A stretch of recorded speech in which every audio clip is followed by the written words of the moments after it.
Hello അസ്സാം വലൈക്കും. ഇന്നത്തെ റെസിപ്പി നല്ല സോഫ്റ്റ് ആയിട്ടുള്ള ഊതപ്പാണ്. അത് ഉണ്ടാക്കാൻ വേണ്ടിയിട്ട് മിക്സിയുടെ ജാറിലേക്ക് നല്ലോണം കുതിർത്ത് വെച്ചിരിക്കുന്ന നേരിയരി കുറച്ച് വെള്ളത്തോടു കൂടി ഇട്ട് കൊടുക്കുക.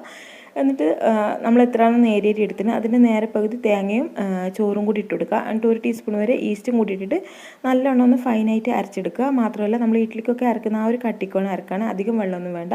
അപ്പോൾ ഇത് നല്ലോണം ഞാൻ 2 ട്രിപ്പായിട്ടൊന്ന് അരച്ചെടുത്തിട്ടുണ്ട്. എന്നിട്ട് നല്ലോണം ഇളക്കിയിട്ട് ഒന്ന് പൊന്താൻ വേണ്ടി വെക്കുക.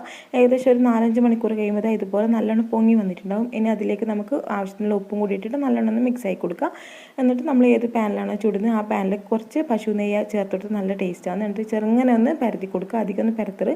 എന്നിട്ട് അതിന് മുകളിലേക്ക് ചെറുങ്ങനെ അരിഞ്ഞ ഉള്ളിയും ഗ്രേറ്റ് ചെയ്ത ക്യാരറ്റും മല്ലിയിലയും കൂടി ഇട്ടിട്ട് മീഡിയം ടു ലോ ഫ്ലെയിമിലിട്ടിട്ട് ഒന്ന് അടച്ച് വെച്ചിട്ടൊന്ന് വേവിച്ചെടുക്കുക.